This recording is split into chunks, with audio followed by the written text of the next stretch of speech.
예, 우리가 함께 볼 내용은 그 6절에서부터 25절까지 내용입니다. 9절에서 16절까지를 읽겠습니다. 6절부터 읽죠. 6절부터 읽는 게 낫겠네요. 6절부터 16절까지 우리 한 목소리로 합독하시겠습니다. 왕과 그 종자들이 예루살렘으로 가서 그 땅 거민 여부스 사람을 치려하매 그 사람들이 다윗에게 말하여 가로되 내가 이리로 들어오지 못하리라. 소경과 쩔뚝발이라도 너를 물리치리라 하니 저희 생각에는 다윗이 이리로 들어오지 못하리라 함이나 다윗이 시온 산성을 빼앗았으니 이는 다윗 성이더라. 그날에 다윗이 이르기를 누구든지 여부스 사람을 치거든 수구로 올라가서 다윗의 마음에 미워하는 쩔뚝발이와 소경을 치라 하였으므로 속담이 되어 이르기를 소경과 쩔뚝발이는 집에 들어오지 못하리라 하더라. 다윗이 그 산성에 거하여 다윗성이라 이름하고 밀로에서부터 안으로 성을 둘러 싸우니라. 만군의 하나님 여호와께서 함께 하시니 다윗이 점점 강성하여 가니라. 두로왕 히랍이 다윗에게 사자들과 백향목과 목수와 석수를 보내매 저희가 다윗을 위하여 집을 지으니 다윗이 여호와께서 자기를 세우사 이스라엘 왕을 삼으신 것과 그 백성 이스라엘을 위하여 그 나라를 세우신 것을 아니라. 다윗이 헤브론에서 올라온 후에 예루살렘에서 처첩들을 더 취하였으므로 아들과 딸들이 또 다윗에게서 나니 예루살렘에서 그에게서 난 자의 이름은 삼무아와 소밥과 나단과 솔로몬과 이팔과 엘리수아와 네벡과 야비아라. 엘리사마와 엘야다와 엘리벨렛이었더라. 거기까지 함께 읽죠.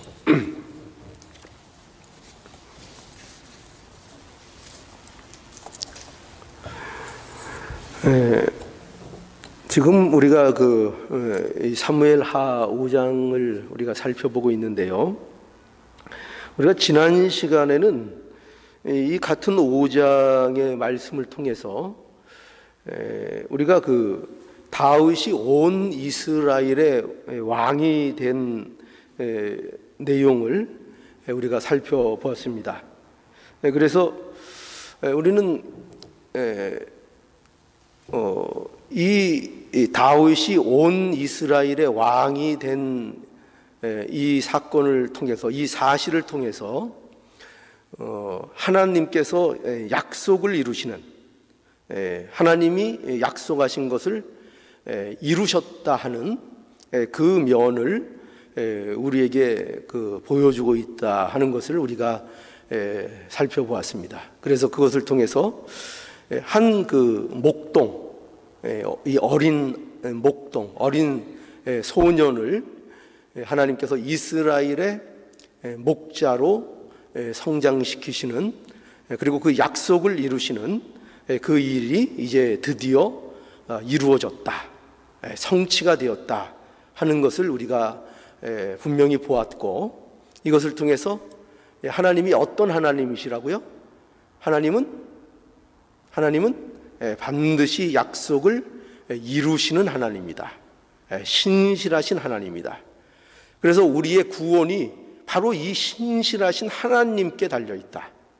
그래서 우리의 구원은 우리의 신실함에 달려있는 것이 아니고 하나님의 어떠하심, 그러니까 하나님의 신실하심, 하나님 대심에 우리의 구원의 문제가 달려있기 때문에 우리는 이 구원의 문제에 대하여 흔들리지 않는 확신을 가질 수 있다. 이렇게 말씀을 드렸습니다. 자, 그래서 우리가 지난 시간에 5장 1절에서 5절의 그 말씀을 통해서 이러한 면을 살펴봤고요.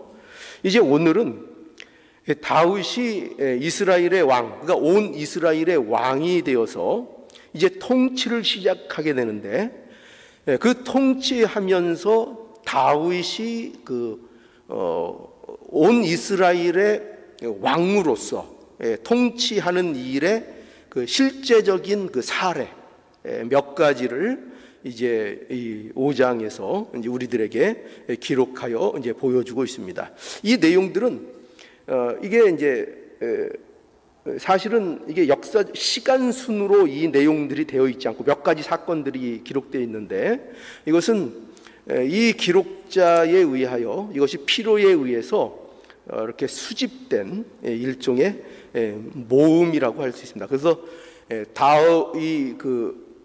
다윗이 통치하는 일에 어떤 일들을 그가 초기에 그가 이스라엘의 온 왕으로서 했는가 하는 그 대표적인 그 통치 모습으로서의 모습들을 여기 보여주고 있습니다.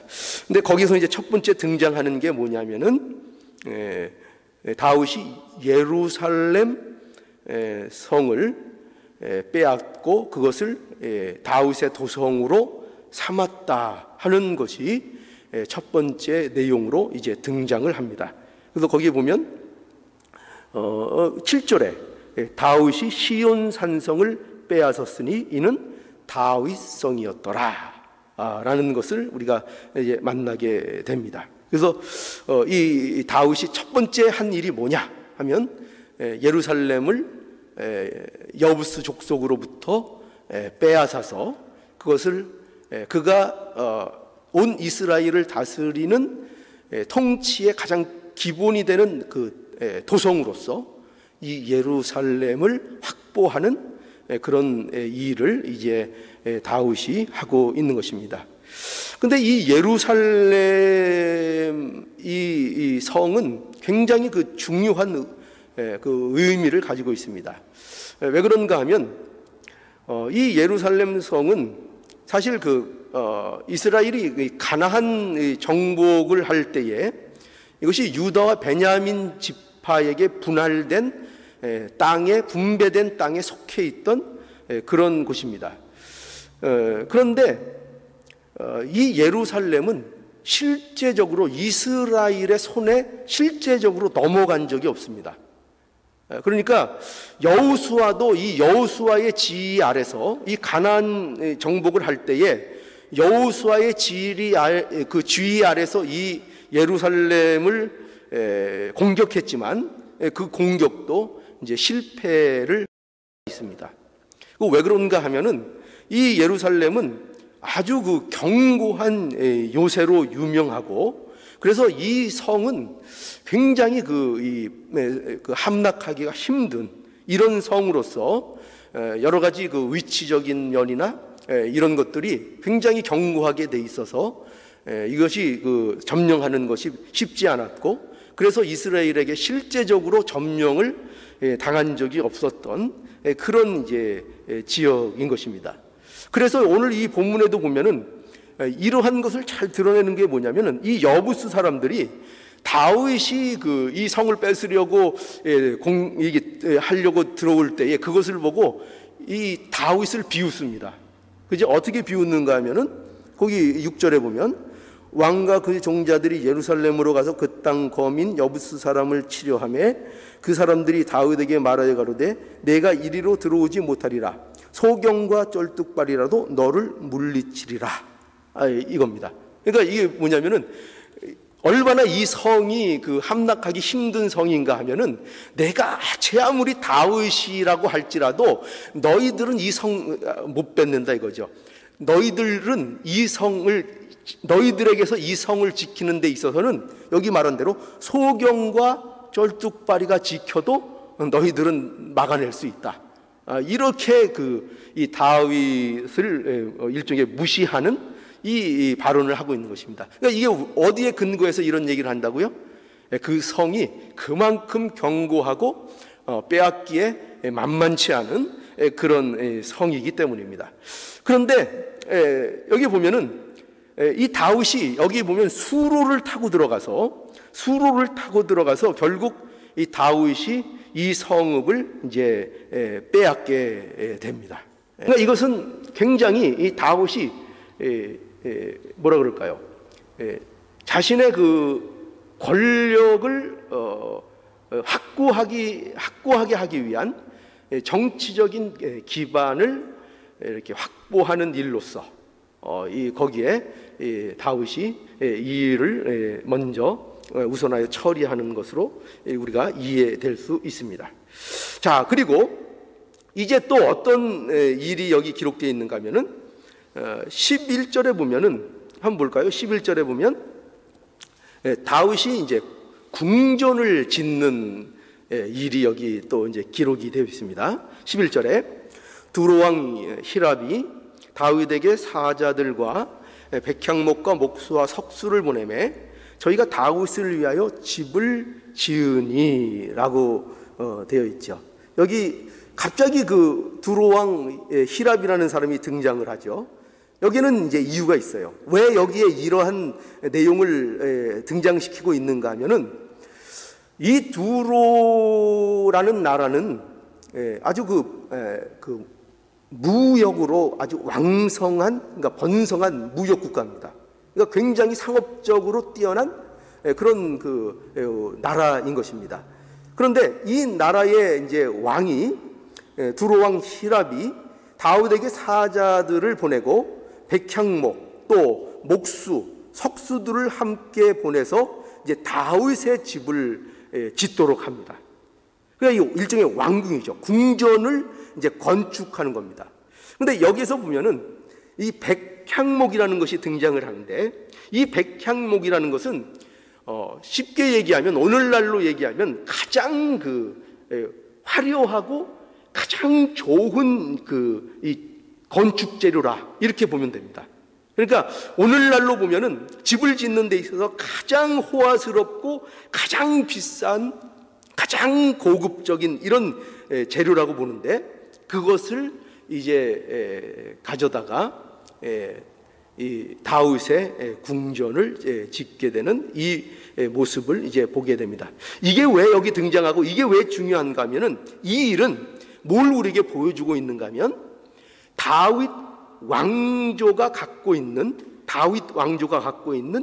이 국가로서의 영향력을 그대로 보여주고 있는 겁니다.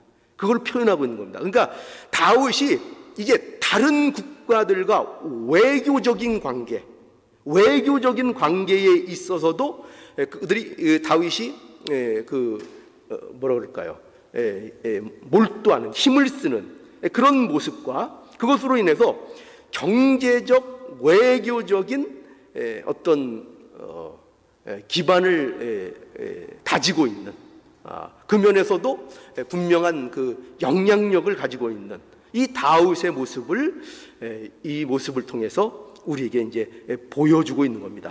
그러니까 지금 자 보세요. 이런 설명들이 왜 필요한가를 여러분들이 넉넉히 들으시면 안 되고 왜 이런 내용들이 지금 여기에 있어야 되는가를 생각을 할 수 있어야 되는 겁니다. 그러니까 첫 번째로 뭐가 지금 그 예루살렘 정복이라는 그 성을 빼앗는 것을 통해서 뭐를 다윗이 확보하고 있다고요? 뭐에 그가 전념하는 모습을 보이고 있죠? 정치적 왕으로서의 통치력을 강화하는 일에 그가 몰두하는 것을 보여주고 있고 또 이렇게 그 궁전 호화로운 것으로 인하여 외교적인 이런 영향력을 통해서 호화로운 궁전을 짓는 것을 통하여 그가 이제 이방 다른 나라에까지 영향력을 미치는 강성한 영향력을 가졌을 뿐만 아니라 또한 자기 그 어떤 부요 또 무역이라는 어떤 이런 그 일들을 통해서 축적되는 그 부요함 이런 것들을 통해서 그가 얼마나 그 외교적이고 경제적으로 힘을 가지게 되는가 하는 것을 우리에게 이제 보여주는데 이런 내용이 이제 등장을 하는 겁니다. 거기에다가 또 뭐가 등장을 하는가 하면은 그 13절에서 15절을 보면은 첩을 얻은 내용들을 이제 기록하고 있어요. 첩을 얻고 그리고 자식들을 보는 것을 여기 기록하고 있습니다. 무려 11명이 여기 이제 기록되어 있어요. 2명이 더 있는데 여기는 기록이 안 돼 있는데 그 첩으로 인한 자식들이 이렇게 기록되는 것을 이제 보게 되는 겁니다. 근데 이 일도 무슨 그것을 우리에게 보여주려고 하는가 하면은 바로 이겁니다. 이 시대에 이 결혼 문제, 아내를 얻는 문제, 그리고 특히 이렇게 그 아내 외의 첩들을 축적하는 이런 일들은 전부 다 무슨 뭐 다윗이 무슨 여자에게 뭐 환장한 그런 게 아니고 표현이 좀 그렇습니까? 예, 죄송합니다. 어쨌든 그런 식의 내용이 아니고 이거는 다분히 그가 정치적인 영향력을 넓히는 것으로 이런 일들이 이루어지는 겁니다. 그러니까 다윗은 지금 정치적인 영향력에 있어서도 충분히 그 자신의 왕권을 이렇게 확보하기 위한 그 기반을 다지기 위한 여러 가지 일들을 다윗이 이제 펼쳐나가고 있는 것을 보여주고 있는 겁니다. 그리고 이제 17절에서 25절에는 또 중요한 이스라엘에게 있어서 중요한 대외적인 군사적인 관계에 있어서 블레셋과 2번의 전쟁을 치르고 그 2번의 전쟁을 다윗이 승리함으로 인하여 이제 뭐가 또 우리에게 보여지는 겁니까? 다윗의 군사적 그 강력함 이것을 통해서 우리에게 보여주고 있는 겁니다. 자, 이것이 이제 오늘 본문 속에 우리에게 보여주고 있는 내용들인 겁니다. 자, 그러니 여러분 보십시오. 이 모든 내용들을 통하여 이 내용들 다윗이 왕이 되어서 온 이스라엘의 통치자가 되어서 한 이런 일들을 나열함으로 인하여 그가 무엇을 지금 우리에게 보여주고 있죠? 무엇을 말하고 있습니까? 다윗이 왕이 된 후에 정치적인 면에서 또 외교, 경제적인 면에서 또 군사적인 면에서 모든 면을 기반을 확고히 해 나가는 다윗의 모습을 여기에서 우리에게 보여주고 있는 것입니다. 그래서 이 모습 속에서 우리는 뭐를 봐야 하냐면 다윗이 지금 뭔가에 몰두하고 있는 거예요. 지금 어떤 거에 몰두하고 있는데 그 몰두하고 있는 모습들이 뭐냐면 정치적으로, 경제적으로, 외교적으로, 군사적으로 그의 나라의 기반을 확보하고 그것으로 인하여 자신의 왕권을 더 견고하기 위한 그 일에 다윗이 뭐 하고 있다고요? 그 일에 몰두하고 있다고요. 있어요. 그게 보이십니까? 제가 이렇게 열심히 설명했는데도 안 보이세요? 그게 지금 여기에 보여지고 있는 거예요. 그게 보여지고 있는 겁니다. 그리고 이러한 다윗의 이 번성, 이러한 다윗의 강성함의 원인이 뭐냐 할 때 분명히 오늘 본문에서는 10절에 이렇게 밝히고 있죠. 10절에 보세요. 10절에 보면 만군의 하나님 여호와께서 함께 계시니 다윗이 점점 강성하여 가니라 라고 해서 분명히 이러한 다윗의 번영이 다윗 그 자신의 능력이나 그의 어떤 재주로 된 것이 아니라 하나님이 함께 하심으로 된 것이라는 사실을 우리에게 이제 여기 보여주고 있죠. 분명히 그 사실을 보여주고 있고, 그리고 또한 그러한 사실에 대해서 다윗은 알까요, 모를까요? 다윗은 그 사실을 알고 있다는 거죠. 그래서 12절에 보세요. 12절에 다윗이 여호와께서 자기를 세우사 이스라엘 왕을 삼으신 것과 그 백성 이스라엘을 위하여 그 나라를 높이신 것을 어떻게 했다고요? 아니라. 누가? 다윗이. 그러니까 자기가 이렇게 번성하고 이스라엘 나라가 이렇게 세워지는 것은 하나님께서 자기를 세우시고 이스라엘을 사랑하사 이 모든 것을 세우고 계신 것이라는 것을 다윗은 이걸 알았다는 거예요. 그러니까 참 바람직한 일이죠. 그렇죠? 다윗은 이 모든 것이 내가 이루었다고 생각하지 않는 거예요. 이것은 하나님이 하신 것이다. 우리는 인간적인 생각은 우리가 이런 생각하잖아요. 뭐든지 잘 되면 누가 한 거예요? 누구 탓이에요? 잘 되면, 그럼 내가 잘나서 그런 거 아니에요. 잘나면. 안 되면, 뭐든지 안 되면 남의 탓이죠. 그리고 환경 탓이죠. 그죠? 우린 안 되면 언제나 안 되는 이유를 환경과 남에게로 돌리기를 잘하고, 그리고 뭐든지 잘 되는 일이 있으면은 뭐 대놓고는 얘기는 못해도 그래도 남들한테는 좀 겸손하는 척 아니라고 좀 그게 뭐 제 능력인가요? 하지만 그러나 자기 속 안에는 그래도 내가 뭔가 좀 다른 게 있어서, 너희들보다 뭔가 좀 난 게 있어서 이런 결과가 오지 않았겠느냐 하는 모든 원인을, 잘됨의 원인을 자기에서 찾고자 하는 그런 모습을 갖게 된다는 거예요. 그게 일반적인 모습이에요. 그게 사람의 모습입니다. 그거는 뭐 특별히 누가 나빠서 그러는 게 아니고 일반적으로 모든 사람은 그런 그 마음의 체계를 갖고 있어요. 그런데 다윗은 그렇지 않았다는 거죠. 다윗은 분명히 이것이 하나님에 의해서 이루어진 일이라는 것을 인정하고 믿고 그것을 이제 알았다라는 것을 우리에게 보여주고 있는 거죠.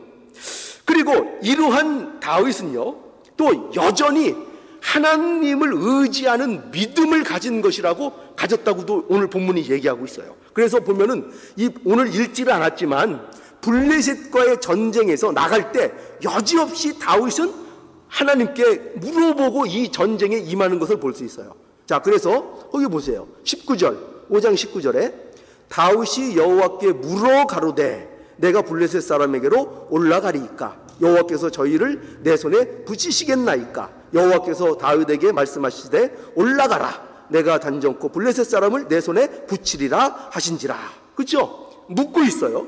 그리고 그 밑에도 보면은 23절에 또 두 번째 싸움에서도 다윗이 여호와께 묻자온대 가라사대 올라가지 말고 저희 뒤로 돌아서 뽕나무 숲을 맞은편에서 저희를 엄습하되, 여기도 이제 하나님께 묻고 그 응답을 받는 내용이 기록되어 있는 것을 이제 만나게 됩니다. 그렇죠?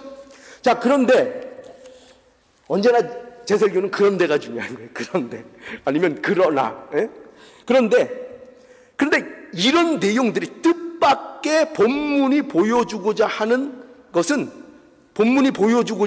그런데 뜻밖의 다른 거예요. 지금 이런 다윗이 얼마나 자기가 하나님이 함께함으로 자기가 승리할 수 있었다는 것을 알고, 또 그가 얼마나 믿음이 여전히 좋아서 그렇게 하나님 앞에 묻고 나가는가. 물론 그것이 기록되어 있고 그것이 긍정적인 것으로, 좋은 것으로 분명히 여기 나타나고 있어요. 그런데 이 본문에서 우리에게 보여주려는 것은 이런 면만을 보여주려는 게 아니라는 거예요. 아닌 거예요. 그게 무슨 말인가 하면은 본문은 이 다윗의 번영을 보여주는데, 그 다윗의 번영을 보여주는 데에 이 목적이 있지 않고 그 번영, 다윗의 번영으로 인하여 다른 면에 일어나는 어떤 한 면을 조명하는 데 목적이 있어요. 그게 뭐냐면은 다윗이 이러한 번영, 이건 좋은 거예요. 하나님께서 그렇게 이루어 주신 거예요. 그런데 이러한 번영 속에서 드러나는 다윗의 어떤 모습이 있다는 거예요. 그러니까 우리는 이것을 보면서 다윗이 훌륭하다, 다윗이 잘한다, 다윗이 하나님이 해주셔서 함께 해주셔서 번성했다, 이 면을 보이지만 그 면을 보는 것 그치는 것이 아니라 이것을 통해서, 다윗의 모습을 통해서, 이 번영 속에 한 면에 보여지는 다윗의 모습을 통해서 우리에게 안타까움을 가지도록 하고 있어요. 안타까움. 그게 뭔가 하면 이거예요. 여러분, 오늘 본문 속에서 다윗의 모습이 어떻게 보이고 있죠? 지금 제가 오늘 본문을 앞서서 아주 장하게 설명을 했죠. 그 설명을 여러분들이 들을 때에, 그리고 이 내용을 여러분들이 볼 때에 다윗의 어떤 모습이 보입니까?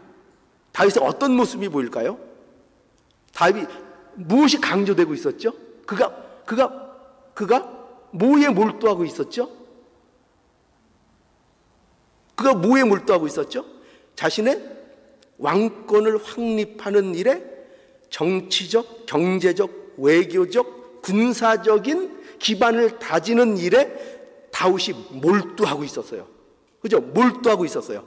이것을 통해서 우리는 그의 몰두하는 모습을 통해서 우리는 한 가지 신앙인들이 빠지게 되는 오해, 착각, 잘못된 모습을 우리가 만나게 되는 거예요. 뭘 만나게 되는가? 다윗이 변한 거예요. 여러분 잘 모르시겠죠? 다윗이 변한 거예요. 이게 더 이상 어떻게 변했는가? 다윗은 더 이상 이런 면에서 변한 거예요. 지금까지는 가난한 자들과 어려운 자들과 현장에서 함께하고 그들과 어려움을 나누고 그들을 돌보는, 정말 그들의 백성들, 그를 따르는 자들과 그야말로 생사를 같이 하는 그 현장 속에 다윗이 있었던 거예요. 그리고 그것을 다윗은 정말 하나님께서 맡기신 기쁨의 일로, 그 일로 다윗은 그것을 참으로 충성되게 감당하고 있었던 거예요. 그런데 이제 그는 그런 자리로부터 멀리 이제 어쩌면 점점 빠져나오고 있는 것을 우리에게 보여주고 있는 거예요. 그는 이제 무엇에 몰두하고 있는가? 지금 설명하는 것처럼 그런 옛날에 그런 일, 그러니까 인간이 가질 수 있는 참된 기쁨, 하나님께서 그에게 이루고자 하시는 어떤 참된 하나님의 나라, 그리고 어떤 하나님의 백성으로서의 가치, 본질, 이런 것들을 이제 어떤 의미에서는 점점 잊고 있는. 그래서 지금 그걸 무엇으로 보여주고 있는가 하면 그가 이 나라를 위해서, 나라를 세우는 일에 정치적, 외교적, 군사적, 이런 상업적, 이런 부를 축적하고 궁전을 짓고 하는 이런 일에 몰두하는 것으로 인하여 이제 이 사람이 달라진 거예요. 사람이 달라진 것입니다. 물론 그는 여전히 믿음이 있는 사람이에요. 그죠? 다윗은 믿음의 사람이에요. 그리고 그는 물론 지금도 하나님이 함께 하시는 자예요. 하나님이 다윗과는 끝까지 함께 하시는 겁니다. 하나님이 함께 하시는 자예요. 그는 자신의 번영이 하나님의 은혜라는 것도 알고 있는 자예요. 그리고 그는 여전히 어떤 중요한 일이 있을 때마다 하나님 앞에 묻고 나가는 믿음의 사람이에요. 그게 변한 거 아니에요. 그대로 그것을 가지고 있어요. 그러나 그는 변했어요. 어떻게 변했죠? 그는 몰두하는 게 변한 거예요. 무엇에 몰두하는가? 이제 옛날에 그러니까 그 옛적 사울에게 쫓기고 그 어려움을 겪고 할 때에 그 다윗의 그 백성과 함께했던 그 다윗의 모습이 아니에요. 이제 속된 말로 세상적으로 얘기하면은 이제 모든 걸 가진 거예요. 이제 권력, 모든 정치 기반, 모든 부요한 것들이 그 아래 이제 굴복하고 있는 거예요. 여기에서 그는 더 이상 옛날에 그 가까웠던 그 다윗이 아니라 통치자로서, 그냥 왕으로서 그 왕의 일, 세상적 나라가 몰두하고 세상적 나라가 자기들의 권력과 세상의 가치와 그 힘을 과시하기 위해서 확보하는 그런 것들을 다윗도 똑같이 그거에 몰두해서 그런 것들을 추구해 나가는 그 모습을 보이고 있는 거예요. 그 모습을 우리에게 보여주고 있는 거예요.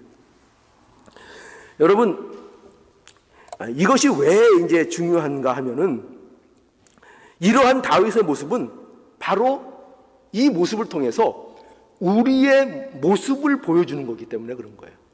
이 다윗의 이 모습이요. 그러니까 번영 속에서 뭐를 잃는다고요? 다윗이 번영 속에서 본질이 아닌 문제에 몰두를 하기 시작한다고요. 몰두하기 시작한다.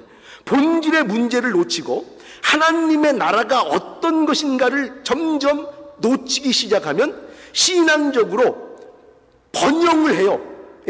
믿음이 좋아요. 번영해요. 그것 때문에 하나님의 은혜도 받고 한데, 그런데 그 번영 속에서 한쪽에서 어떤 일이 벌어지는가 하면은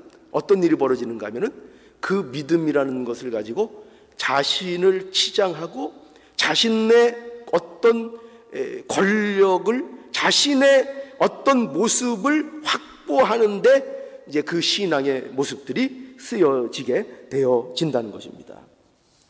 그래서 이 본질적인 문제는 하나님의 나라에 대한 이해에 있는 거예요. 그러니까 이 다윗은 아마도 하나님의 나라에 대한 이해가 그 시대의 다른 유대인들과 그렇게 큰 차이가 없었을 것 같아요. 그러니까 뭐냐면 이스라엘이 원하는 하나님의 나라는 뭐냐면 어떤 나라겠어요? 이스라엘이 원하는 하나님의 나라는 자신들을 위한 나라인 거예요. 자신들을 위한 나라. 이게 무슨 말인가 하면, 즉 세상적으로 강력한 통치가 이루어지고 주변 국가들이 그 강력한 권력 앞에서 전부 다 절절매고 그 국가의 강성함이 다른 이웃 나라의 정치적, 군사적, 경제적인 영향력을 미치는 나라로 그 나라가 되는 거예요. 그러니까 이거는 누구를 위한 거예요? 자신들을 위한 거예요. 그러니까 이스라엘 백성들이 하나님의 나라를 꿈꾸는데 그 하나님의 나라가 뭐냐면 이처럼 정치적, 군사적, 경제적, 외교적 이런 면에 있어서 다른 나라를 압도해서 자기들이 권세를 쓰고 자기들이 옳다는 것을 증명할 수 있는 세상적인 힘을 얻는 것, 그리고 그 힘을 주는 그 나라로서의 하나님 나라, 이거를 이스라엘 백성들이 원했던 거예요. 그들은 이 나라를 원했어요. 그러나 하나님의 나라는 그런 나라가 아니죠. 하나님의 나라는 어떤 거예요? 우리가 하나님의 뜻에 순종하는 나라인 거예요. 맞습니까? 틀립니까? 하나님의 나라는 우리의 뜻을 이루기 위해서 끌어쓰는 나라가 아니고, 우리의 뜻을 이루기 위해서 있는 나라가 아니고, 하나님의 나라는 어떤 나라라고요?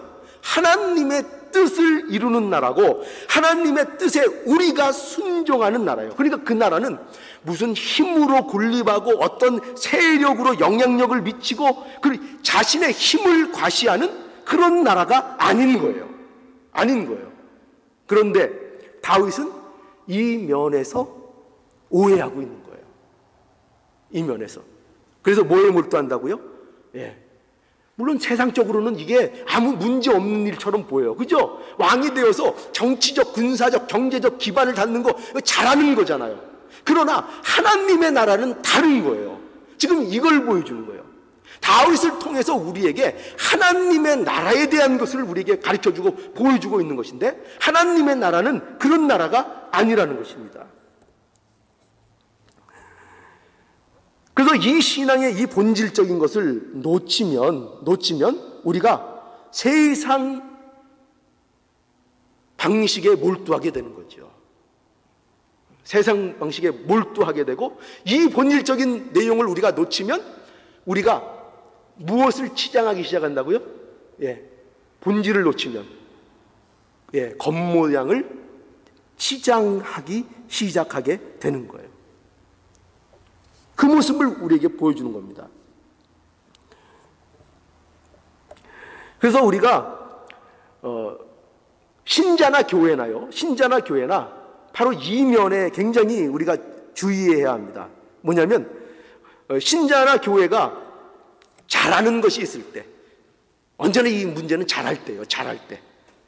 못할 때는 회개를 하는데, 문제는 잘할 때, 번성할 때, 하나님이 아는 거예요. 하나님이 이렇게 우리를 번성하게 해주셨어. 나는 언제나 기도하는 사람이야. 나는 언제나 기도하는 사람이야. 하나님이 우리에게 이 번성을 주셨어. 하나님이 나를 이렇게 세워주셔서 내가 지금 이 자리에 있어. 다 하나님의 은혜야 라고 하는데 그것에 뭐가 틈탈 수 있다고요? 거기에 바로 이제 그 번성에서 본질을 잃어버리고 그 본성 속에서 본질을 잃어버리고 뭘 한다고요? 자신의 종교적인 외양, 형식을 치장하는데 나아갈 수 있게 된다는 것입니다. 교회도 그렇게 된다는 거예요. 신자도 그렇게 된다는 거예요. 대부분의 신자들도 어려움에 처하면 신앙생활을 잘해요. 어려울 때는 신앙생활을 잘하고 이 본질적인 문제에서 힘을 쓰려고 많이 노력을 합니다. 우리가 초심을 잃지 않는다 그러잖아요. 그죠? 초심을 잃지 않고 늘 자기를 삼가 조심하고 어떻게 해서든지 하나님 앞에 의지하려는 그런 마음이 있습니다. 그런데 좀 사정이 좋아지고 이제 이 정도면 살만하다. 이 정도면 됐다. 이 정도면 성공이다. 이 정도면 하나님이 나를 돌보시는 것 같다. 이 정도면 내가 참 믿음 생활 잘했더니 하나님이 날 도우시는 것 같다 라고 시작할 때 그때 이제 어떻게 된다고요? 본질에서 이탈하기 쉽다는 거예요. 그때부터 본질에서 이탈하기 쉽고 그 본질에서 이탈해서 세상적인 것에 몰두하고 하나님의 나라도 세상적인 것을 확보하는 나라로 그렇게 생각하는 오해 속에 빠질 수 있다는 것입니다. 그래서 교회도 조심해야 되겠고 우리 신자들도 우리가 이 면에 있어서 성공할 때, 신앙생활 잘할 때, 내가 남들보다 기도 많이 할 때, 남들보다 성경 많이 읽고 있을 때, 그때 우리 신자들은 항상 조심해야 된다는 것을 알아야 합니다. 여러분, 그래서 이런 면에 있어서 제일 조심해야 될 게 뭐냐면 이 목사예요, 목사. 이제 옛날에는 이 목사 흉보기가 편했는데 이제 목사님 한 분이 이제 와서 앉아 계시니까 굉장히 이제 좀 부담스러운데, 근데 목사예요, 목사. 가장 문제되는 게 이제 목사입니다. 이 면에서 가장 늘 조심해야 돼요. 교회가 어렵고 교인이 얼마 없을 때는 얼마나 애쓰는지 몰라요. 기도하고 하나님 앞에 이 본질적인 문제를 놓치지 않고 하나님의 나라에 대하여 아주 목숨을 걸고 증거하려고 애쓰고 신앙생활을 잘 하다가 이제 교회가 성장하고 교회가 풍성해지고 그러면 이 목사가 이제 그때부터 이제 본질을 잃어버리고 어떻게 되죠? 이제 자기 이제 치장을 하기 시작해지죠. 치장을 이제 하기 시작해지죠. 차도 이제 좋은 거 타야 되겠고, 집도 이제 좋은 데서 살아야 되겠고, 그죠? 그래서 자기 치장을 하기 시작합니다. 그러면은 이제 그건 망한 거죠. 그러니까 잘 돼서 망하는 거예요. 잘 돼서 망하는 거예요. 그래서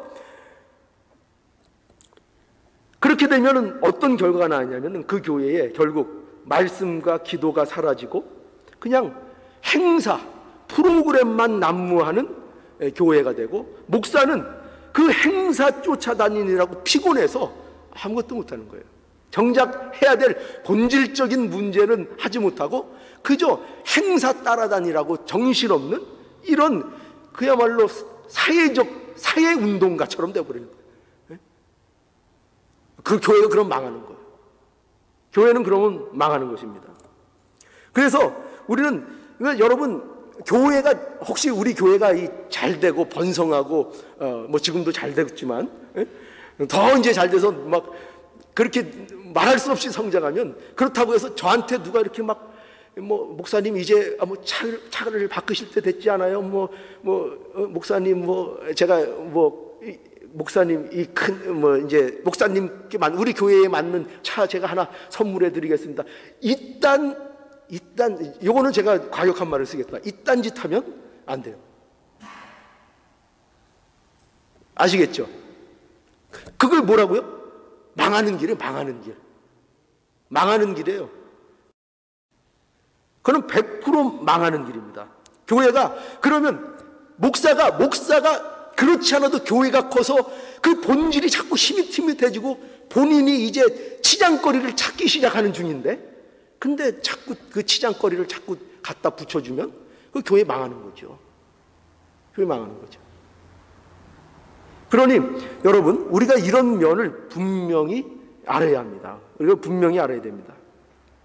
그래서 우리는 이 하나님의 나라에 대한 이해를 바로 함으로 인하여 우리가 이 번성할 때, 잘 될 때, 하나님의 은혜가 있는 것 같을 때, 하나님의 은혜가 있어, 하나님의, 우리 성장하는 거 봐, 이런 일이 있을 때 한 면에서 여기 다윗의 이 번성 속에서 보는 것처럼 다윗이 이렇게 본질을 잃어버리고 세상 권력, 세상 나라처럼 이스라엘을 똑같이 생각하고 그 모든 것에 몰두해버리는 이 모습을 보라고요.